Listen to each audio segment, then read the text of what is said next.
right, there we go. All right, so we're live. We are, I don't know if TikTok is working or not. I'm hoping it is. I'm about to check. But yeah, let's see here.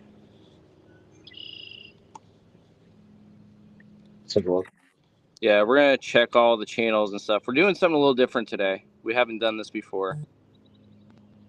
All right, so I know Twitch is working because I just got that notification.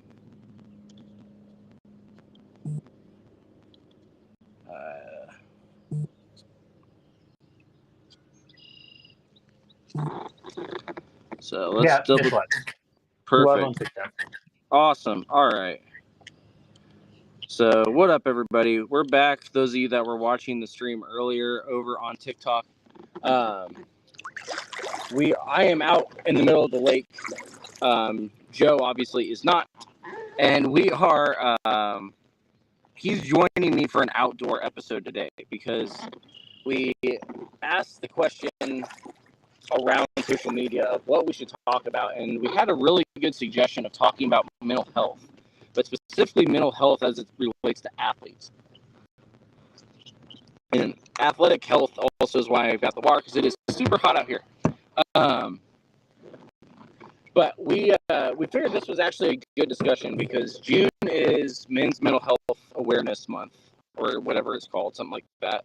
And then it also, we just had a very big controversy within the baseball world the other night where I believe it was Starling Marte, one of the Martes, with the Diamondbacks, was seen on the field in tears, being consoled by his manager and teammates because a fan decided to make a comment to him about his mother that died in a car accident a few years back. That fan, the good news is that Major League Baseball handled it very well for once. The fans were in support of him. The coaches and players were in support of him. The league was in support of him. The guy that made the comment was banned from attending games. It all went very well. It could have gone much worse, and we've seen things like this go much worse within the athletic world historically. But it brought up a good thing to discuss as far as what do we actually do about, how can we be better about dealing with mental health in the athletic world? Because, Joe, you know full well that normally mental health is like the last health discussion when we're talking to athletes. And you're talking about a group of people that are probably some of the most troubled by different flavors and issues within mental health, straight across the board. And a lot of times it's laughed off. Other times it's ostracized. Other times it's belittled. Only now does it feel like even the beginning notes of a larger conversation are taking place around mental health in general, not just for men in athletics. Yeah.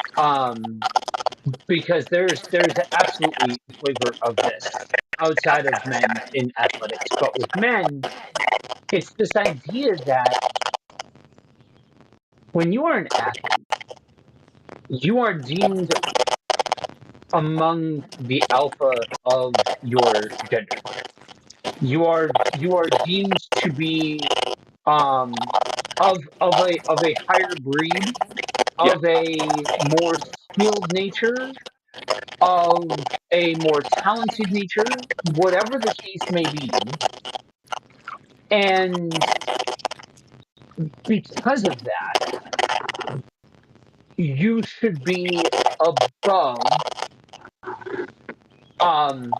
something like mental health issues or something, contending with those pesky things called emotions, and things like that. And when it comes to people talking nonsense, now I'm not the biggest baseball fan. So you had mentioned this to me in inviting me along for today's show, and so I look it up. I looked it up to get a little bit about a little bit of context for what was said, what happened, the whole 9 yards. Because I mean, I love watching baseball live. There's something special about being in a field and all of that kind of stuff. But watching baseball on TV is quite possibly the most boring activity known to man. Yeah.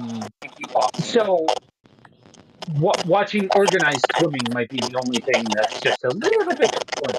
But anyway, it's um, to since we are in the realm of athletic conversation, I will quote the great philosopher Mike Tyson Nice.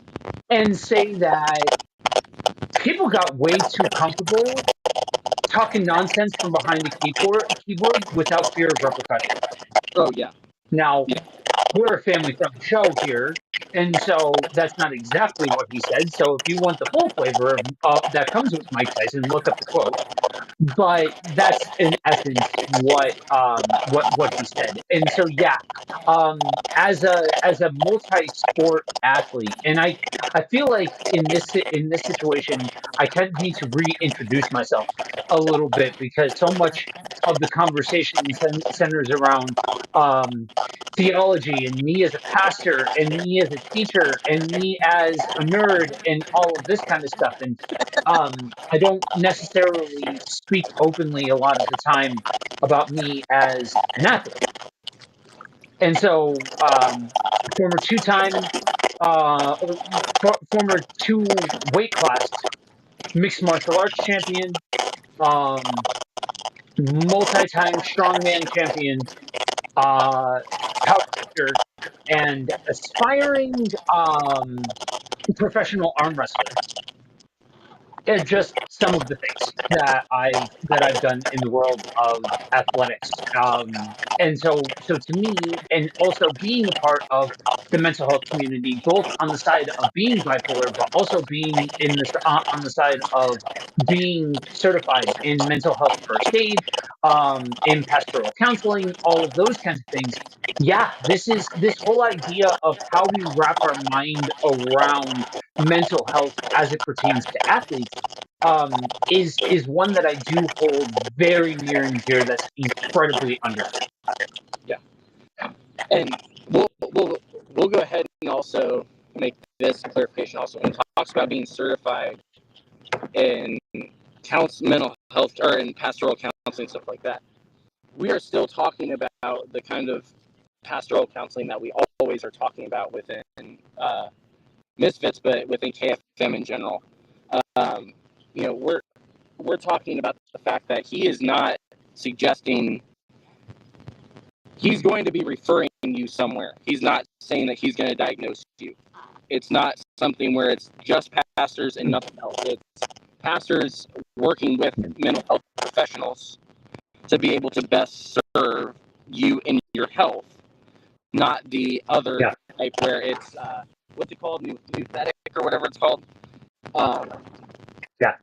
I'll put it in a very simplistic. I'll put it in a very simplistic way. I'm triage. I'm not a doctor. I'm not going to be the one that sits and goes through and diagnoses, or what, you know what I mean. Like, I'm there to perform triage and walk with you for a season as it relates to what exactly you need at that time, and what direction you need to go in from the point that we've been walking together. And that's true for both sides. That's part of why, when looking at counseling in psychology and all of that sort of stuff, that's part of why I went the route of getting certified in trauma informed mental health first aid, because when you're a pastor, you should be learning the skills and trades of pastoral counseling. And so it's kind of one of those, rather than going deep down that road, or getting my MD or something like that. Those two things help serve each other, because I find myself in a beautiful spot to be able to walk with people for a season, to be able to provide what help is needed for that time. Yeah, and that's what, we want to make sure that we do this right as part of it. So there's a reason why it's Joe and I. One, I'm on here because this is my thing, but I have worked in the mental health field, not as a mental health professional that can diagnose, but in terms of doing the triage work. I'm a qualified human service worker. I am partially certified because I wasn't able, it took too long to get the other half, and I wasn't there anymore. In prevention science and things like that. I've gone through multiple trauma courses and things like that as well for trauma-informed care and all of that. I'm married to a social worker who is actually a mental health professional. So we aren't just saying, well, this sounds good. We have the training, we have the knowledge. The unfortunate thing, though, is that the reason we have to have this discussion is because a lot of people do not. But they want to pretend that they do. And so we wanted to make sure that we are doing this well. Okay, I thought I had something on there, but I don't. We want to make sure we're doing it well. We want to make sure that people understand why it's the two of us doing this. I asked Joe if he wanted to jump on, and as soon as he heard what we were talking about, he's like, you better believe I'm going to be there. So all that to say, we know what we're talking about because we're both athletes. We both have mental health training. We both have dealt with mental health from a perspective of an athlete and also from the perspective of a pastor and as perspective of a client and as perspective of all these different things. We know what we're talking about. That's why we are the ones talking about it. Now, to bring us back to where we were, though, the problems come in when we start to look at, historically at least, how this has been handled for men, but especially for athletic men. And we're back to we're dealing with the toxic masculinity stuff is where we're starting. That's really where it starts, because you use the phrase, because there was no better phrase to use, but this idea of the alpha style male is a big piece to why this is a problem. So let's actually just start there and work our way around. From a church perspective, how can we better deal with the toxic masculinity stuff that men are going through, that women are going through, that everybody's seeing in culture and on TV and all these other things? What's the first step for us in terms of, as a church, to be able to combat this kind of thing? Burn down the system. No, I'm kidding. I'm not kidding. But anyway, I went through, so for context, and I bring this up because A, I think it's funny, and B, it's a little ironic considering where I'm at in all of the different titles and forms of my life. I was first introduced into the sport of strongman by way of a group called Team Impact. For those of you that know, you know. We went to a demonstration. I was a teenager, and I saw dudes running through sheets of ice. I saw dudes ripping phone books and all this crazy nonsense. And I'm like, this is awesome. Like this is amazing. And so I was introduced to my first love in the athletic world within the church context. That matters because when you look at the realities of what it means to be a Christian man, there is an expectation on you to be strong, to be the type of person that stands above other men because you stand for truth, and so you should be a class above other people. See, every single flavor of nonsense has an air of truth in it. It has a piece of truth that the nonsense is built around. Otherwise, the nonsense would fall apart. Otherwise, if I tried to tell you that the sky is turquoise or the sky is red or the sky whatever, you would absolutely think I was off my rocker because it's not. Just look outside. But if I tell you that the sky is, an off shade from this or the whatever, if I tell you something that's born out of a place of some level of truth, then that lie becomes a lot more palatable. That concept becomes a lot more palatable. And so the first step is to recognize the misunderstanding in and of itself. I go back to why I say my first love. I've done a lot in the world of athletics. My first love is how can I be as physically strong as I possibly can be? That is my main goal as an athlete, especially now that I'm back on my feet after my broken leg and all of that. It kind of refocused me toward first love as an athlete. And so I'm back in this world of um training my body in a specific way.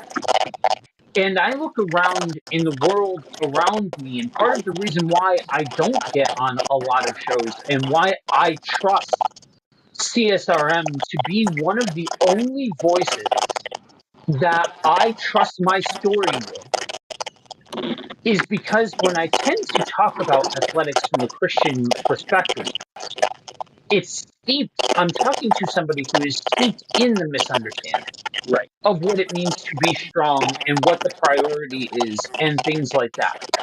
And so before you ever get to applicable steps, three big notions to be able to cure toxic masculinity or any of that sort of stuff, if you don't know that there's a problem, if you aren't putting this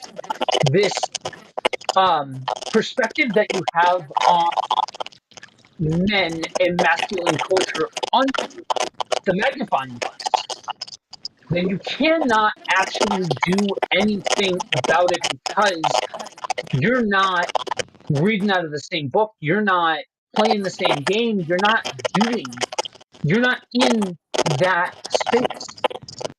And so when we look at what it means to be a man, this is pervasive. It's not just about being physically strong, though that is absolutely part of it. That is absolutely tied into you go to a men's conference or whatever like that, you get some dude jacked to the gills, military something or other, or steroided up something or other, or whatever the case may be, and you got to be a good soldier for Christ, sort of thing.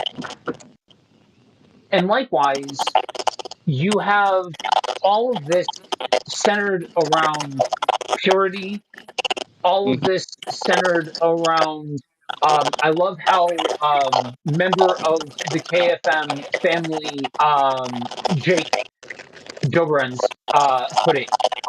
That so much of what it means to be a good proper man centers around crotch Christianity. I love the way that he puts that.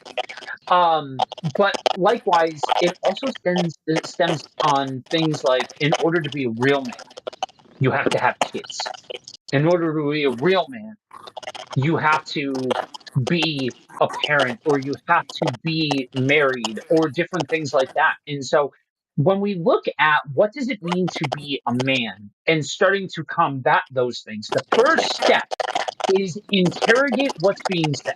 Interrogate the criteria that's being posited forward on what it means to be a real man. Because if part of it lends to this idea that as a man, you have to be detached from your feelings, you have to be reserved, you have to be, you have to be, you have to be. Well, suddenly then you've got a lot of man-made criteria that stunts the conversation before you can go any further.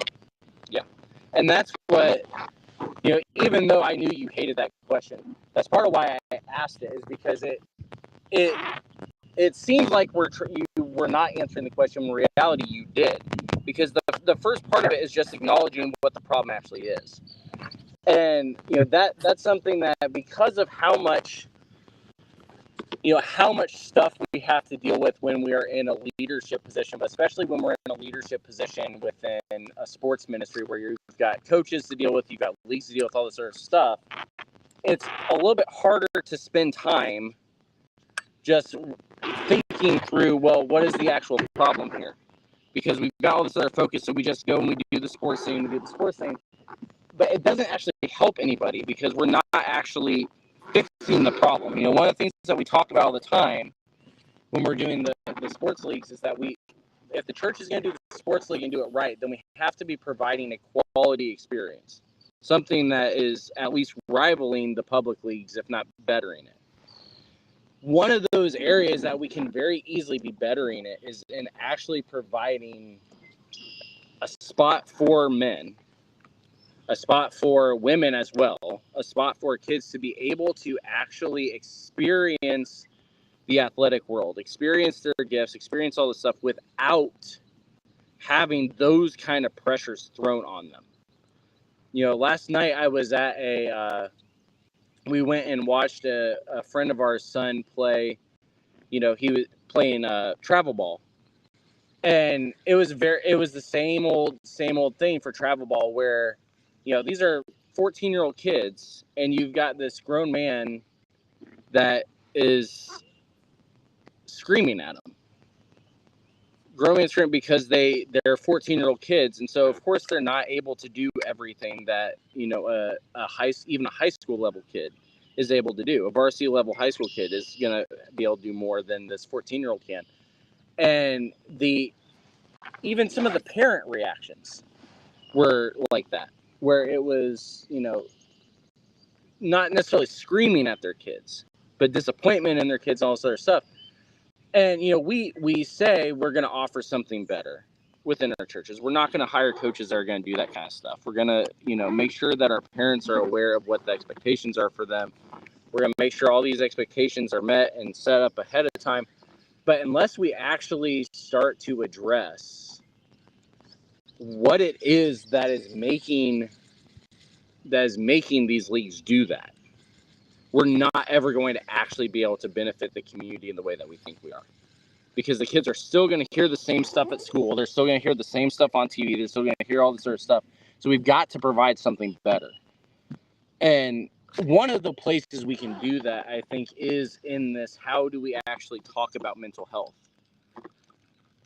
How do we deal with it? And Joe, we're hoping you're going to do a full episode for CSRM with this anyway. But you have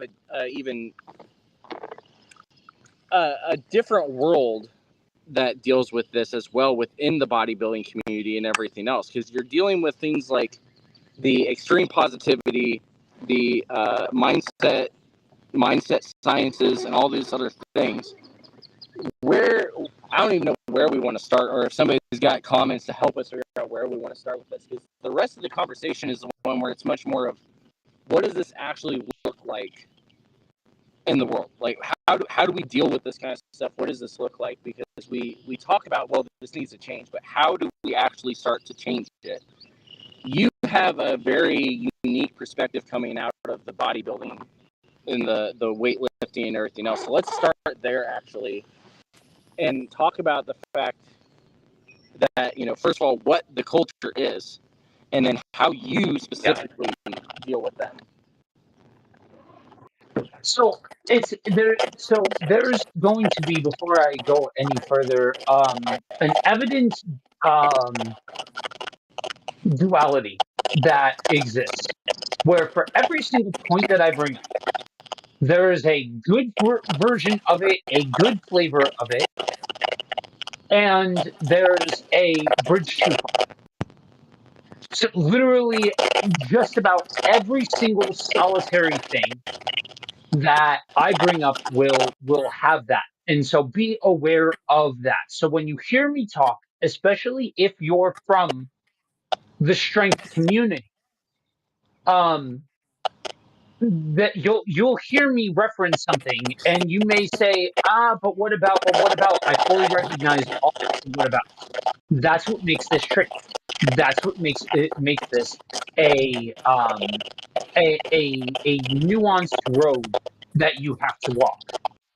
And so there's tends to be two main um, camps that center around this idea of strength athletics, body related stuff like that. It's toxic positivity, where I am, I'm just like, I'm so happy because I am part of the health and wellness community, because I'm doing something to better myself, mind, body, and soul, that all the world's problems are solved because I've gotten involved in this sport, or I've gotten involved in this this process, whatever.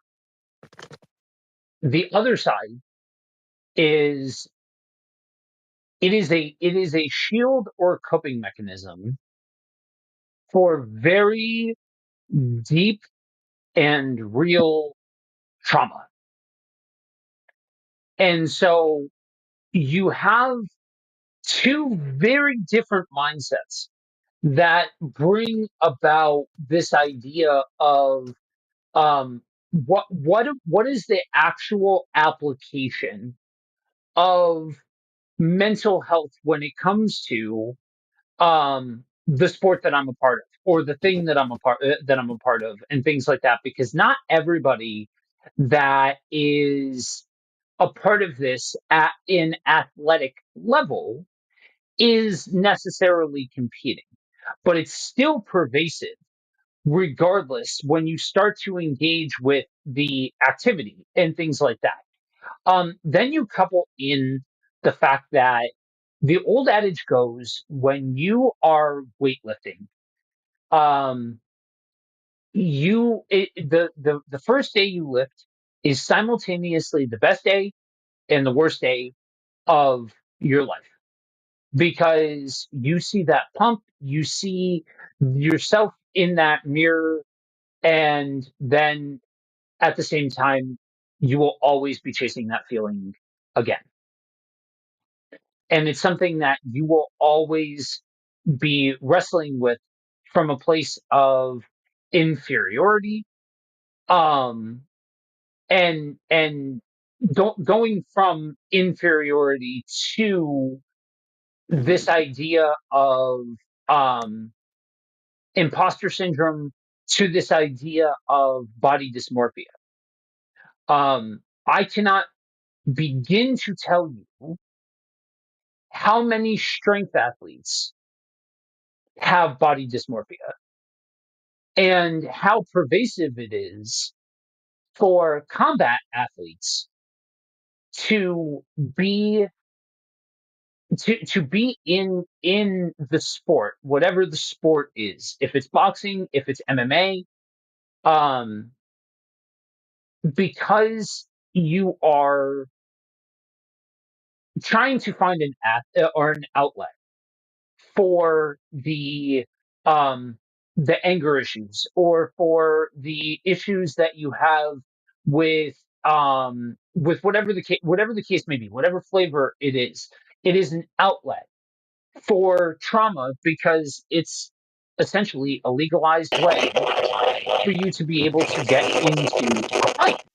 That's part of why even though I grew up in a culture where I I am from the Fighting City.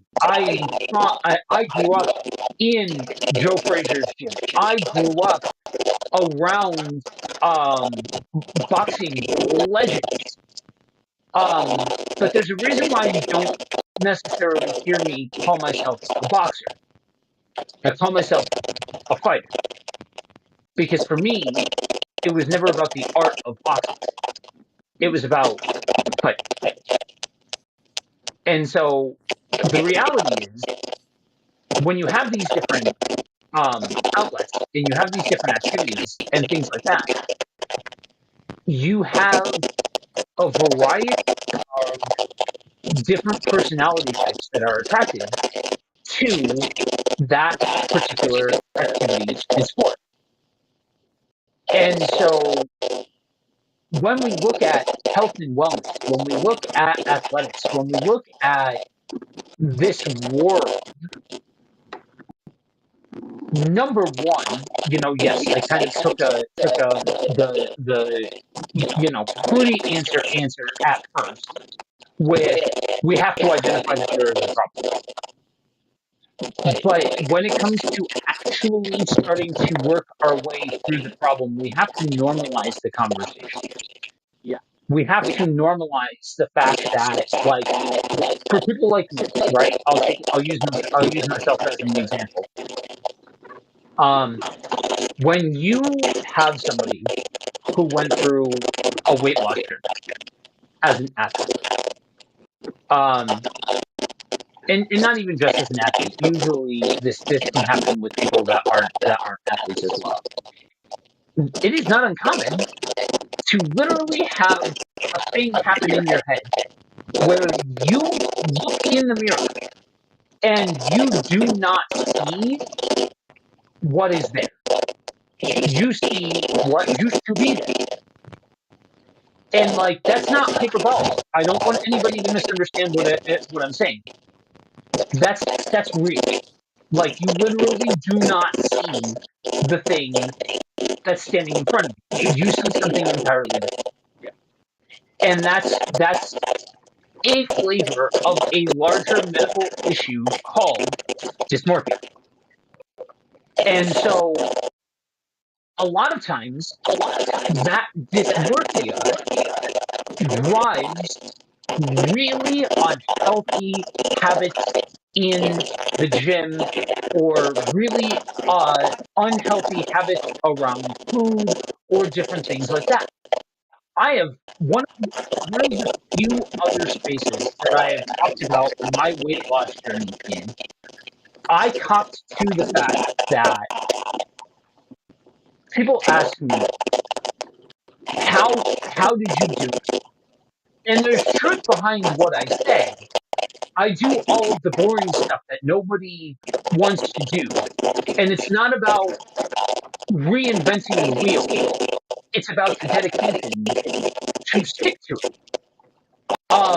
Because we're talking about losing obese person's worth of weight. Like we're not talking about I lost 20 pounds.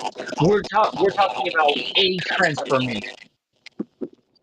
But the reality is, from a food level, no, I went through a crash diet.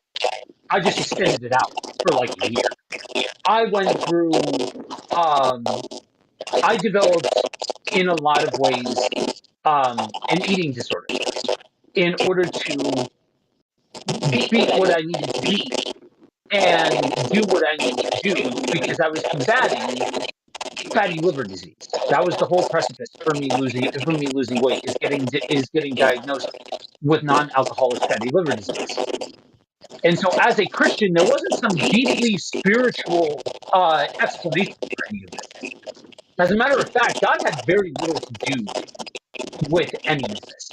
It didn't have to do with some deep spiritual, I want to protect God's temple or anything else like that. No, I took some of the same tenets that plagued me psychologically and I weaponized them to do what I needed to do.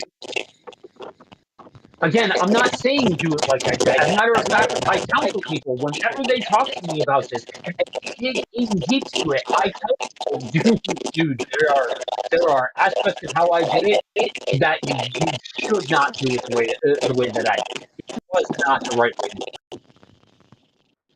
But we have to normalize being able to talk about this in order for other people to understand that it's a safe place, that it's a safe space, to be able to normalize that even though we are considered alphas, even though we are considered some of the fastest or the strongest or the most skilled at a particular sport, that we are still human beings, that this still requires something of us to be good at what we do, and being able to understand what a healthy approach to these things are like.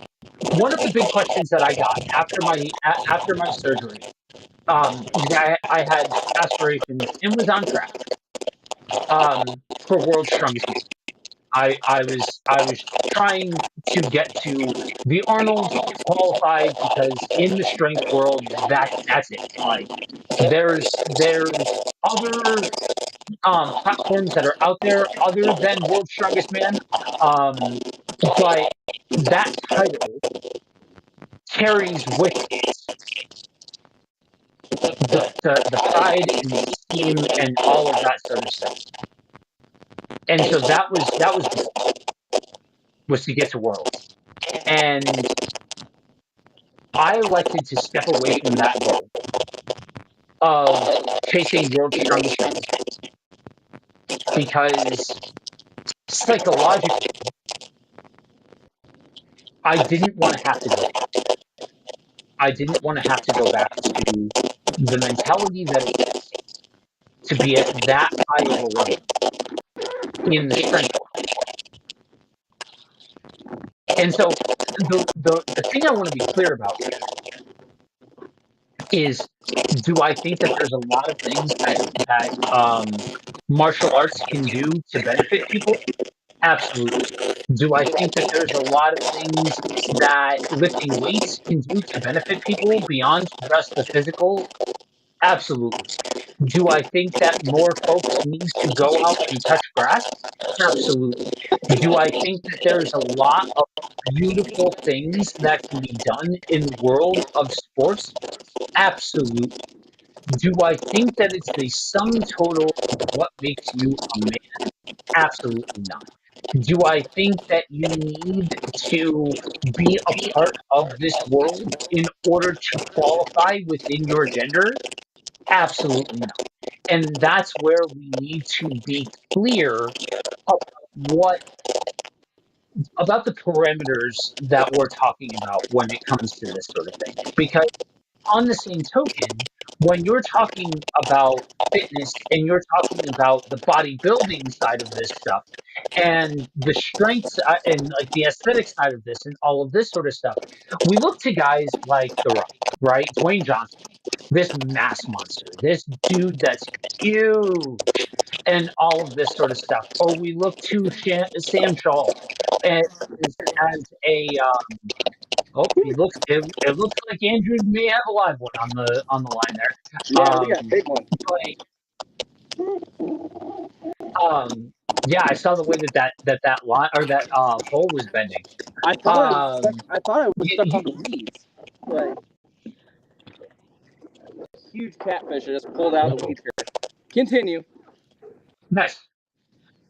You look at these different figures on social and on YouTube and in movies and all of that, and we have to make sure that we are keeping the right mindset about what it means to be healthy and athletic and reasonable and all of that sort of stuff.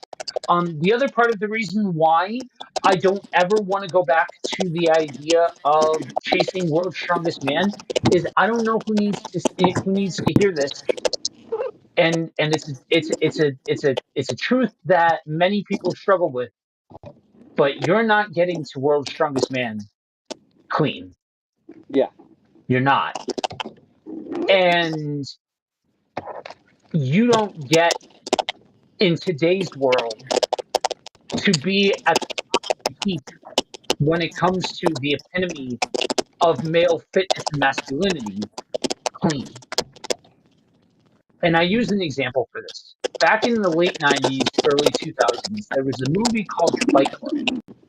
Yeah. And But we don't. Brad Pitt was considered the epitome of masculinity in with his body type in that movie. If you've never seen that movie, he is shredded, like stupidly low body fat percentage for his shirtless scenes. Now, in today's world, post Instagram, post social media, you have you have a guy like that, and he would be considered small, weak. He would be considered, he would have a runner's body and all of that sort of stuff. Where we now look to guys like The Rock as the epitome of masculinity because they're huge and all of that sort of stuff. Because we look at these figures on social media and on our phones and all of that, and we lose track of the fact that that body was built in the lab. That body was not built in the kitchen. That body was like, yes, you need discipline to be able to do this, that, and the other thing. You could take all the stacks in the world. If you eat like garbage and all of this sort of stuff, it's going to stunt how big you get and all of that sort of stuff. Absolutely. You still need to go to the gym. You still need to eat right and all that sort of stuff. But being on this stack and that stack absolutely changes what is possible, especially for a 50-plus-year-old man. Come on. Like, you're kidding yourself if you think for a second that a guy like The Rock is natural. Oh yeah, and You know what I mean?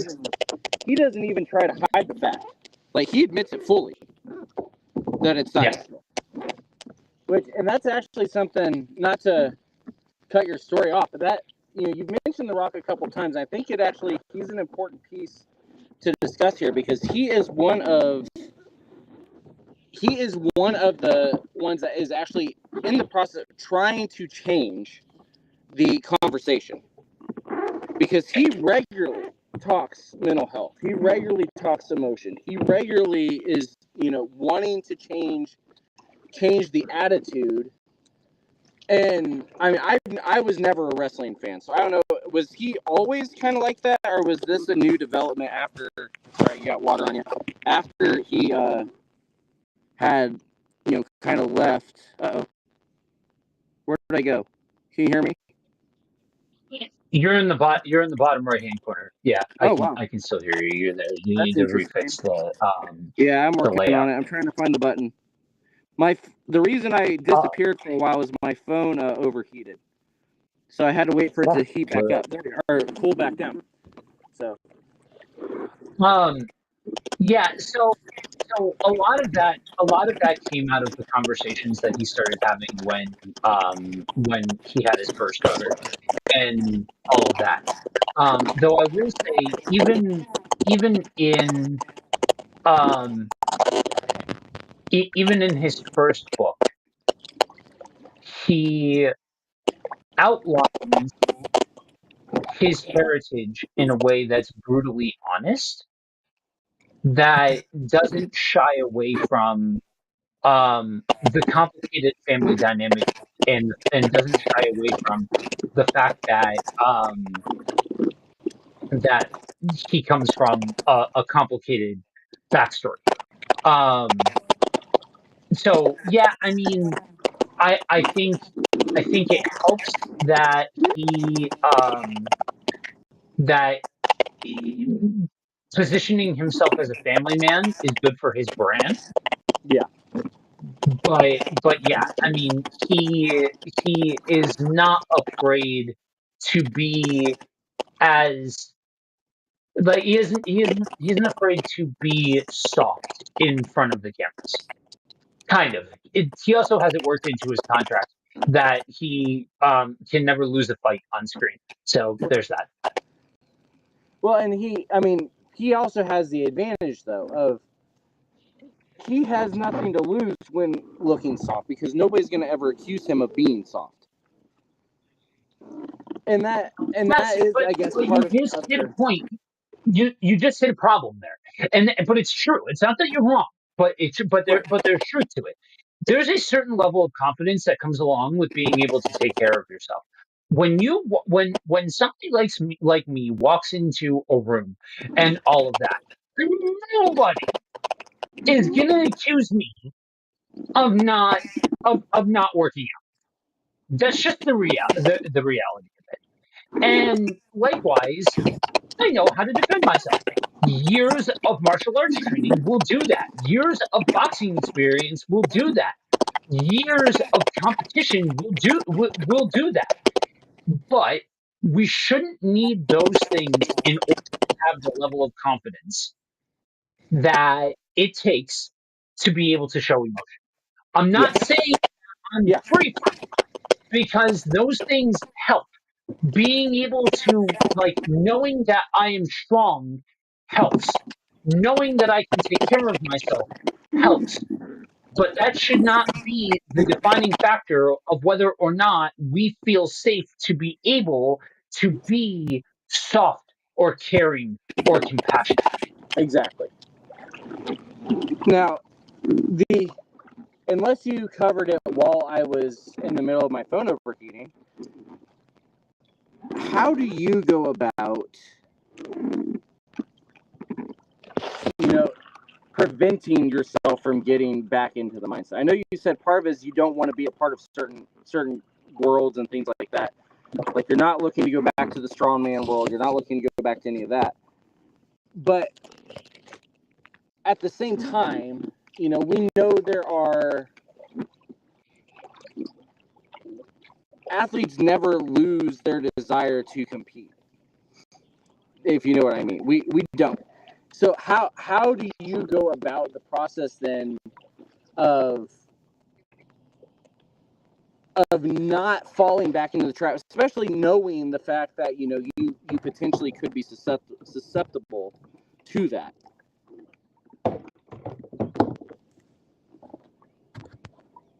Therapy and intentionality is the shorthand version of what you're saying. So, part of this helps that I am not when so I will always be a part of the strength world. And now that my knee is healed, the next goal is to do another strength event and all of that. So it's not that I'm avoidant of the competition side. Likewise, um, I when I was laid up, I found the world of arm wrestling, and that reptilian part of my brain, as I call it, um, got excited again in a way that I hadn't been because I came up in the era of strength athletics where it was just really becoming a thing, and that can be true in MMA too. When I first started fighting MMA, it was still in the world of people watched one too many UFC pay-per-views and fancying themselves a fighter, sort of thing. So like it was another sport where I get to step in and help build rather than joining something that's already pre-established and all of that sort of stuff. And that to me is a better place for my brain to be able to be rather than um doing something that's already hyper established and super well known and all of that because even being at the top of arm wrestling does I'm still gonna only be known by a niche group of people. And so as I continue into the world of athletics, as I continue into the world of competition, it's not that I'm avoidant of competition in and of itself. It's that I need to be aware of myself. I need to be aware of where my head is at, where my heart is at, where my spirit is at, and why I'm doing what I am doing. Is this a world where I'm just trying to um validate myself? Am I just trying to um establish myself in a way that justifies who I am and what I am and all of that sort of stuff? Or is this a world where I am doing something that I enjoy? I am doing something that helps me, and I'm competing while doing it. And that's where a level of asking um asking big questions matters. Asking questions that probe the whys of why you're doing things and the motivations behind them matters as much as it does, because in order to be able to actually um, wrap your mind around the depths and complexities at a personal level, you have to be willing to ask yourself hard and interrogating questions. And in a lot of ways, in order to contribute to the larger overall conversation of mental health in athletics, you need to be self actualized yourself. You need to be at a point where you are aware of how your head works, how your brain chemistry works, how different stimuli works, and things like that. Because if you are unaware and you just keep defaulting back to this is how I am, this is how it's done, this is the culture, then you're never going to be able to put one foot in front of the other, because you're going to be stuck in how it's always done. You're always going to be stuck in this mindset of this is just, I'm just going through the motions of how it always is. And that's why I say something like therapy is a huge piece, because being able to talk through these things in a safe place matters. It doesn't make you it doesn't make you less than to seek help, to seek assistance, to be aware that there's only so far that you can take this without losing yourself. There's only so long that you can white knuckle trying to work your way through being an athlete and having the right headspace and being able to fight your demons and being able to live at peace and all of that sort of stuff without some help. And that's where we get back to the root core issue that even brings all of this up in the first place. So when we talk about things like seeking help, when we talk about things like therapy, when we talk about things like community and different things like that, and normalizing these conversations, community matters. Where you do it matters. Safe spaces matter. All of that, all of those things matter. Unfortunately, far too often, that landscape is very skewed and very distorted and in a state of disrepair, where it is not safe for you to be able to unload what you are going through and to be able to do so in a safe way. That's just the reality of it. But sometimes you need to look outside of your immediate circle if your immediate circle really and truly and simply is not safe. Yeah. There comes a time where you have to look outside of that. And that's where you have to understand that it is not this idea that it does not make you any less of a man, by asking for help. And the more that we normalize that, the more that we allow our light to shine for other people, and be able to do so in a way that um, encourages other people to seek after these things in a healthy and productive way. Yeah. And that's the parts I heard before my phone overheated again. Um, yeah. And that's the big thing. Normalizing the conversation is a big part of it. Providing safe community is a big part of it. And I think that and you may have already hit this, but I think the hard thing that we have, and this is not just within the church, this is in any kind of environment, is we want to be a place where we can normalize the conversation because we hear people say that all the time. We want to help, but I think we have to we do it in the wrong order. I think we have to become a community that's willing to be safe before we can actually normalize the conversation, if that makes sense. Because I think a lot of times what we end up doing is we try to normalize the conversation without actually doing the work of dealing with our own issues with it. And then we Yeah. want to have these conversations, but we're not safe yet. And because we're not safe yet, we never actually are going to be able to normalize it. And that's why we end up in these cycles of where the church hurt keeps happening. The the teammates that teammates that can't they end up having to just leave the sport because they can't handle it, because they still are being ostracized for just being human. All of a sudden we've got to be able to actually do the work to create safe spaces before we can even start to normalize the conversation. So Yeah. yeah, you got anything else?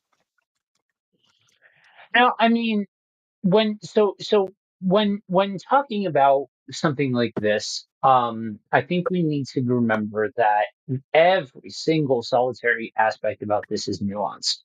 That Yes, I think 100%. sometimes when we talk about sports and athletics, because there's so much toxicity when it comes to kids and adults in sports in the church, that it gets demonized.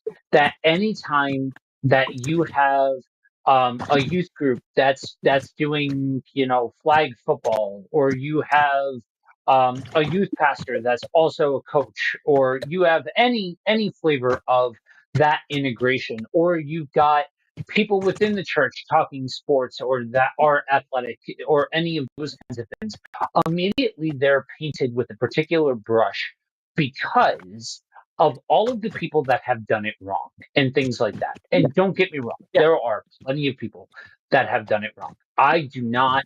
There was one season where I taught um, a youth class for Brazilian Jiu Jitsu. Never again. I just dealing with parents and all of that sort of stuff. Absolutely not. Like there's literally no way, because half of them think I was being too soft, half of them think I was being too hard, all of that sort of stuff. And so everybody's got an opinion on how you're doing it, and I don't care to hear most of them. And so, for me, I won't go into the youth side of coaching. Um, a very good friend of mine, fellow podcaster, host of My Seminary Life, Brandon Knight, and pastor Mm-hmm. in his own right. Um, we joke that he is a professional ninja, because he teaches ninja classes for youth, and a lot of it is about discipline. A lot of it is about activity and trying to instill confidence and trying to instill good habits from a young age. And he loves working with the youth. It's something that he is flourishing in. And so, and he's also a long time a lifelong martial artist. But for him, it's less about the competition side and more about the actual art form of martial arts. And so he he finds great joy in all of that. We need to make sure that we are being aware of the fact that each person approaches this thing differently. And we have Yeah. to investigate whether or not the person is safe rather than just taking whatever title or activity that they do and saying that is great or that is bad based solely off of that. And we need to normalize being able to say that we are not okay. There Yeah. is a level of I am hiding behind the sport that I do as a means of processing trauma and grief and all of that sort of stuff versus uh, having an outlet in the things that we do and all of that sort of stuff. Again, a fine line between toxic and healthy. All of this is a fine line between toxic and healthy. But when we just attribute gender roles to it, when we just Yeah. attribute what it means to be an alpha male, when we just attribute these as the tenets for what it means to be a real enter your gender here, that's where we've allowed the train to go fully and completely off the tracks. And that you actually just reminded me of the other part of it is that, the other part of this conversation that doesn't seem like it's connected, but it is in the way that we, and I'm trying to figure out the nicest way to say this. Certain demographics will talk about women's sports, that they will talk about women athletes, that they will even talk about the way that kids are playing the game in terms of showing emotion in like a joyful way. Yeah. You it's the same. It doesn't seem like it's from the same beast, but it comes from the same mindset of what emotion is okay, who's allowed to show it. And it's part of why we end up with, from the mental health side, this is part of the reason that there it's a different area, but we've got to watch the mental health of women athletes just in the way that they're talked about. They hear the fact that you have men talking about the fact that if they are too athletic, then they'll never be able to be married. You hear men that will complain about the fact that women are getting their due now within the televised sport world, and they're not even getting their due. They're just slightly being allowed to actually be on TV now.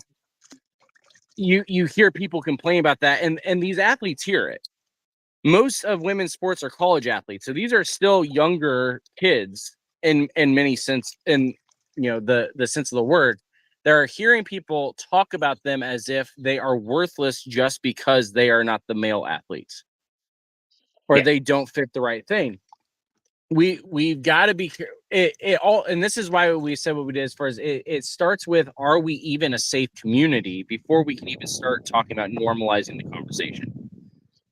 That Yeah. kind of attitude is not a safe spot for anybody, but especially not for athletes, and especially not for women athletes or athletes that don't necessarily look like they're athletes. Those that don't fit that mold, those that aren't necessarily strong, those that are in more skilled athletic competitions that people will say, well, that's not a real sport, but it in reality it is. Even those Right. kind of conversations that we're having is part of this thing that we're talking about, as far as, are we actually providing safe spaces for athletes even to come to, let alone before we start trying to help them deal with things like mental health and everything else.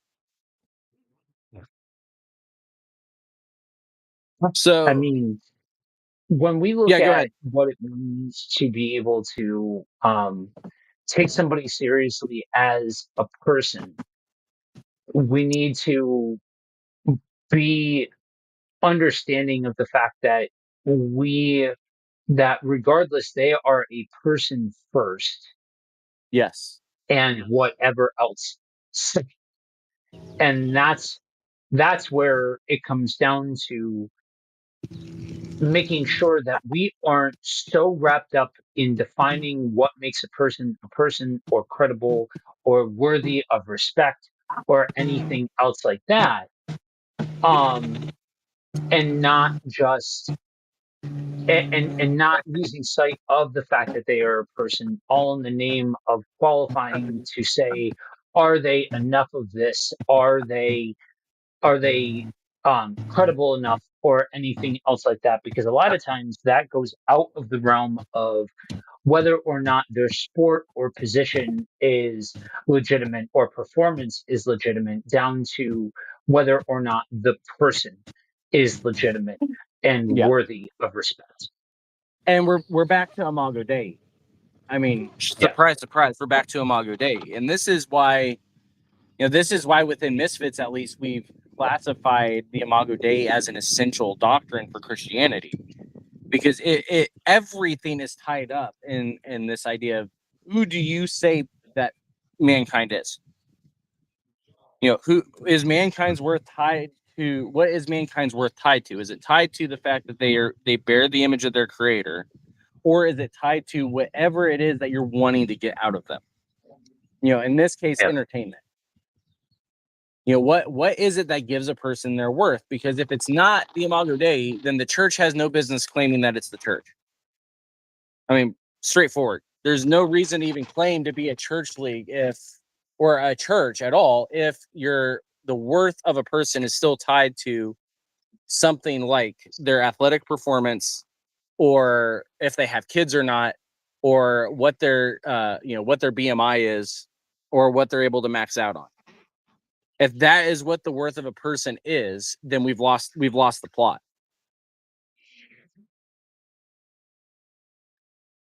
yeah, So, absolutely. Joe, I don't know if you got anything else. I don't know if we got. I've been trying to keep track of the comments. I don't see very many. I see our good friends Mustache and Panda over on Twitch talking a little bit. But if anybody's got any final questions before we shut down, for some reason TikTok shut off. I don't know why. I'll have to look into that. Those that are interested in how the rest of my fishing day is going to go, I'm going to be out here probably another 20 minutes or so. Joe, I think, probably has to run though, and probably doesn't want to sit around and watch me keep watching my phone burn out. So if Yeah. you're interested in what's going on, you can run over to our TikTok account and check out everything going on over there. You can also find Joe now has a TikTok channel. Also, it's the normal at Buddy Walk Pod, or is it at Buddy Walk Pod, or is it Buddy Walk with Jesus? That's that, Buddy Walk on. Buddy Walk Pod. So go find that. He's actually been doing a lot of videos related to what we've been talking about today. Again, that's part of why he and I decided to do this together, is that he and I both spend a good amount of time talking mental health and things like that. And so we figured it was a good one to kind of co-op together on. So go check out all that. Uh, you got anything else you want to plug while we're at it? Yeah, no, I mean that's about the size of it. We have I have a Twitch account that That's great. had uh did I did I pop off? What? Do what? Can you hear me? Yeah, I can hear you. Okay, that's weird. My camera shut off and all that. Oh, Anyway, I can see you too. um oh weird. Okay. I've got a Twitch account as well, again, Buddy Walk Pod, where you can see I've got I do live podcast recordings, and we have a series that I do called Pastor Reacts, where I take different, sometimes it's topical, other times it's conceptual, where I give my 2 cents and we talk about it. So you can find me over there as well. Yeah, so go check all that good stuff out. You can check all of Joe and I's stuff over on the KFM website. So it's kfmbroadcasting.com. There's also the prayer portal there. So if you've got a prayer request and want to share it with our team, it's kfmbroadcasting.com/prayer. And then you can leave as much or little information as you want, and then we will be able to get it to our team to be prayed for. And then on the overwhelming victory side, just be on the lookout. We're in the process of redoing the website, both OV and CSRM. We're also hoping to do this a little bit more often. So right now we're looking at doing about once a month, where I'll be out doing the fishing stuff through the overwhelming victory and CSRM channels. So keep an eye out for all that good stuff. Yeah, I think that's about it. So, and it looks like I may have frozen or Joe has frozen, one of the two. So we will see you all later. Bye.